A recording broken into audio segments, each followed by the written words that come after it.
আমরা আজকে এই এই রাস্তায় 500 তাল গাছ আমরা রোপণ করব, সেই রোপণের উদ্বোধন আজকে হচ্ছে। এটি আসলে মূলত আইডিয়া আসছে ওই যে নওগাঁয় একটা রাস্তা আছে, খুব সুন্দর, দেখবেন যে মাঝে মাঝেই টিভিতে দেখায়।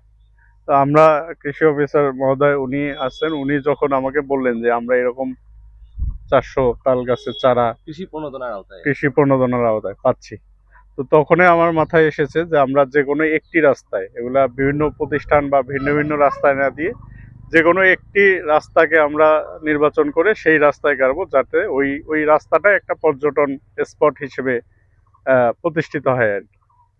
তো ঘুরতে ঘুরতে এই রাস্তায় এসে এই রাস্তাটাই পছন্দ হয়েছে। এটি আরো কারণ আছে, কারণ এই রাস্তা দিয়ে সামনে গিয়ে নদী এবং বড় একটি ফলের বাগানও আছে এই রাস্তায়, এবং আমাদেরও একটা পরিকল্পনা আছে ভবিষ্যতে সামনে একটা বড় খাস জায়গা আছে, সেখানে আমরা ফল বাগান বা কোনো একটা পর্যটন স্পট করতে পারি। তো সেই পরিকল্পনাকে সামনে রেখেই আসলে এই রাস্তায় এই চারাগুলো রোপণ করা। তো প্রথমে যেটি বললাম যে আসলে চারাগুলো আমরা লাগাচ্ছি, আমরা কিন্তু এখান থেকে চলে যাব, এই চারার সুবিধা বা এই গাছগুলোর সুবিধা কিন্তু এই এলাকার মানুষ বা দেবীগঞ্জের মানুষ ভোগ করবে। এই কারণে আমরা লাগিয়ে যাচ্ছি, বাট এটার দেখাশোনা বা এই চারা যাতে কেউ নষ্ট করতে না পারে সেটা আপনাদের করতে হবে, স্থানীয় যারা আছেন আপনাদের করতে হবে।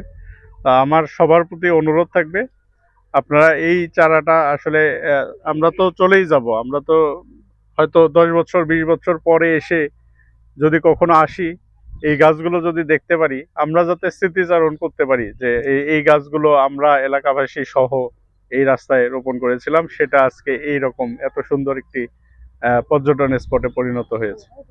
24-25 অর্থ বছরে আমাদের কৃষি প্রণোদনার আওতায় 400 তালের চারা আমরা এই বরাদ্দ পেয়েছি দেবীগঞ্জ উপজেলায়। তো আমাদের ইউনো মহোদয়ের পরামর্শক্রমে আমরা উপজেলা যে কৃষি পুনর্বাসন কমিটি আছে তাদের পরামর্শক্রমে আমরা এই 400 তালের চারা আমরা দেবীগঞ্জ উপজেলার সোনাহার ইউনিয়নে ক্লাবগঞ্জ বাজার থেকে ঘাট পর্যন্ত যে রাস্তা আছে, এটা নতুন রাস্তা হচ্ছে, সেই নতুন রাস্তায় আমরা এটা রোপণ করলাম। আজকে রোপণের শুভ উদ্বোধন ঘোষণা করলাম, এবং এটা আমরা ইউনিয়ন পরিষদের মাধ্যমে আমরা এটা করছি। আমাদের এখানে স্বেচ্ছাসেবী আছে, তারা এটা দেখবে। আমরা আশা করছি আজ থেকে 10-15 বছর পর আমরা দেখব যে এখান থেকে মানে তালের গুড় হচ্ছে, আমরা এখানে এসে দেখব, এবং এলাকাবাসী অত্যন্ত মানে আনন্দিত যে তারা এটি সুযোগ পেয়েছে।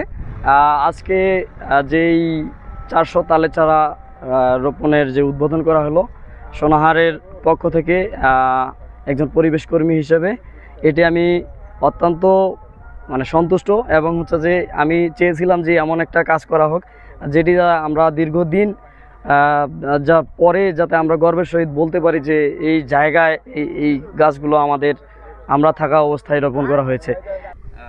লাগাই যাচ্ছে এই গাছগুলো অন্য কারো না, আমাদের এলাকার সম্পদ। অবশ্যই এগুলো অন্য কারো সম্পদ মনে না করে আমরা সবাই ইনশাল্লাহ আমাদের নিজের গাছ, আমার গাছ, এটা মনে করে আমরা সবাই রক্ষণাবেক্ষণ করব।